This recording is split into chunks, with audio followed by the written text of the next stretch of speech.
Welcome back, guys. In this video I'll show you how to change a brake caliper. This is a Honda Pilot, but this can be applied to almost any vehicle with minor variations. So let's begin. Alright, so we have the key in ignition on the unlock position, so I can move this around. This is the right side, the passenger side front. So it's good to move the wheel all the way to the right so you have access to all the bolts over here so you can start. Alright, first thing I like to do is push these pistons in a little bit, just because right now this is a little under tension. It'll be easier to remove the caliper.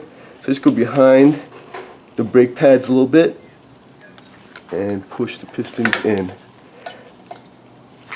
Just like that.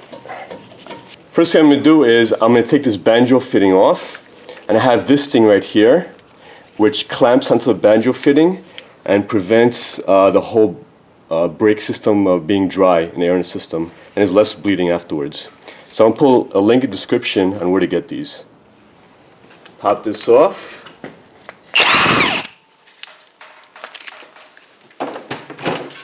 Get this ready.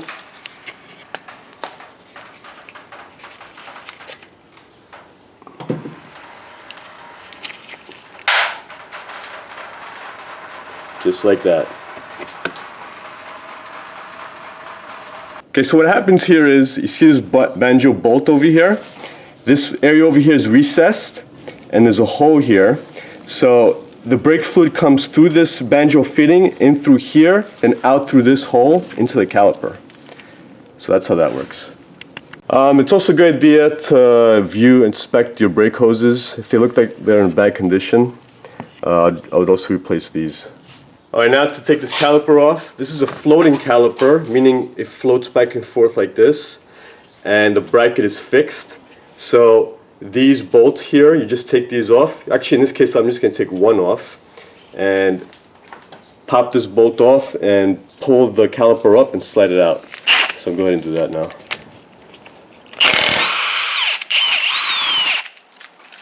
Alright, now you can just pop this up and push the top out.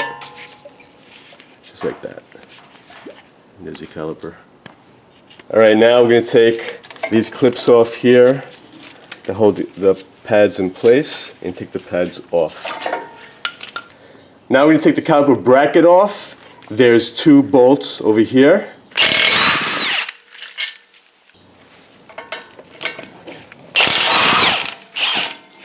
And there's your caliper bracket. Okay, now let me show you why we're changing this. Let me push the pistons in.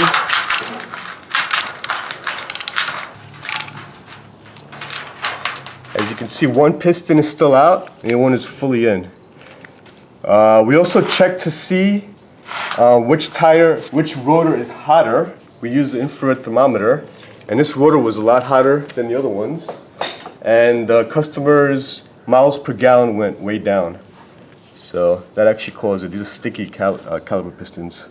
Okay, I'm going to use the impact driver for this rotor screw right now. I also have a video on how to take out a stripped rotor screw. I'll put that link in the description below. So I'm going to go ahead and try to take this off.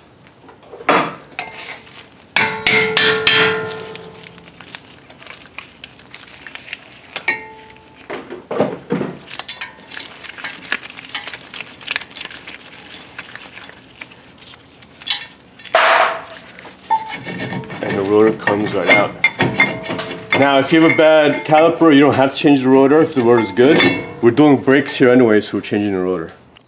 Now, these are the new brake rotors. Spray some brake parts cleaner on the face over here of the rotor. And just clean it up a little bit.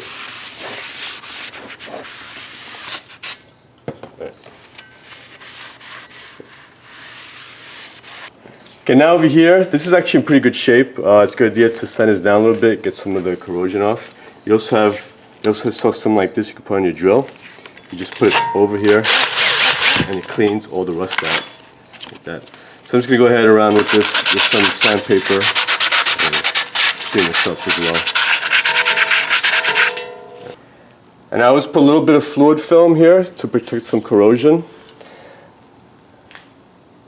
Because what happens sometimes, the rotor rusts onto this hub face and it's hard to come off. So I'm going to try to line up the rotor screw here with the hole over there. Just like that. And pop this screw in place.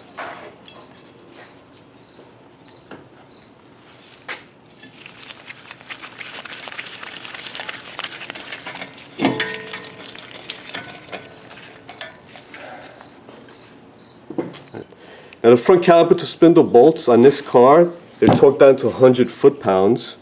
So I put my torque wrench up to 100 foot-pounds. And these are the bolts here. I also like to put some blue thread locker on here when I put these on. So I'm going to thread these on with the new bracket. Okay, now slide the new bracket on that they give you.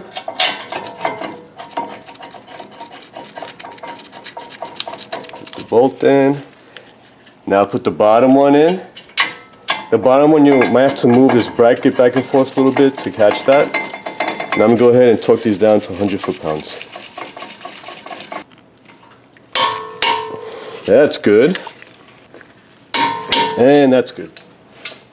Okay, the next thing to do is put some brake part lubricant on here, brake parts lubricant. There's different things you can put on here. I like to use this. They also have the purple one, which is nice also. So I put some over here where the brake pad bracket's gonna go, just so it doesn't rust up. And same here, and the same on top. Now the brackets, same thing. We used the old ones, we cleaned them up with brake cleaner, some sandpaper, because the ones that came with the kit were the wrong ones. So I also put some lube on that too. And when you put this on, make sure it's not close to the rotor or else it's going to be making noise when you're driving. Now put the brake pads on. Don't forget the shims in the back. You can also put a little bit of lube over here, but we put on the bracket so that's enough. And pop these in. Just like that. Put the other one in. Now the back have a wear sensor. Once the pads roll all the way down to here, it's going to hit the rotor and it's going to start screeching. So that always goes on leading edge in the back. So leading edge here is the rotor goes this way. See, the leading edge will be on top, and this is the back side. So you reach around and you sticker.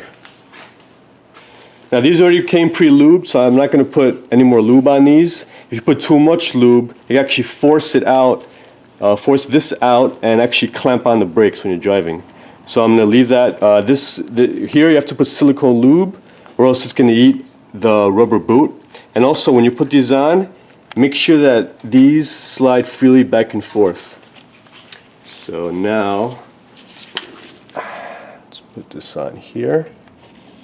And as you can see, that goes back and forth easily. I also like to put a little brake parts lubricant on the caliper over here where it touches the back side of the pad, just to further prevent it from possibly squealing.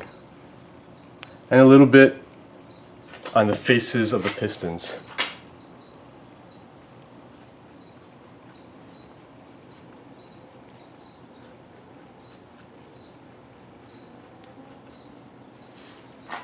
That's it. Now put the retainer clips on.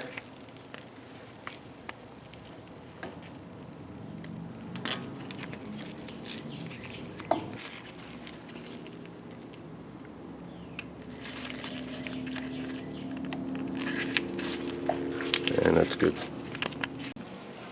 And now pop this down and put that bolt on.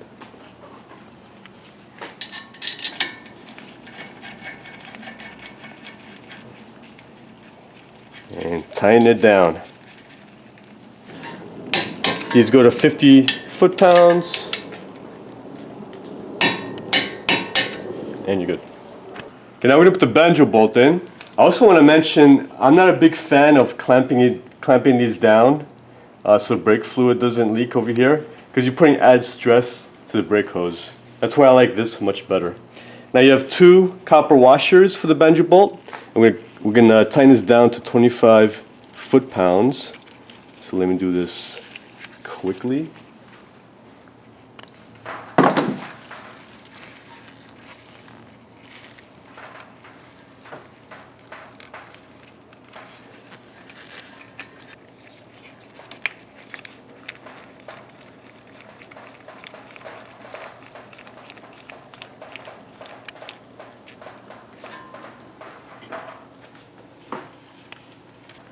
and this goes to 25 foot-pounds.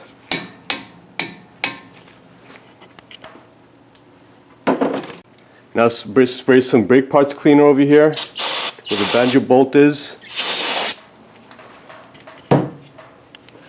Alright, now what I did was I went to the master cylinder on top. I made sure it was topped off with brake fluid. I came down here, I opened up the bleeder, and I let it gravity bleed for a little bit until it was all dripping out like that. Now I'm going to go ahead and re-bleed this the old-fashioned way. I'm going to have somebody sit inside the car, pump it twice, hold it, and I'm going to crack this open and have it pour into a bottle.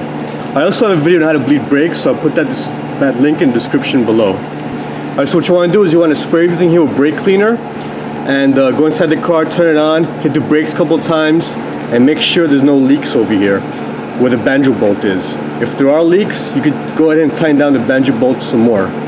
So that's how you replace a brake caliper. Thanks for watching. Subscribe to my channel, like me, share me. Also follow me on Instagram, Twitter, and Facebook. And don't forget to hit that bell. See ya!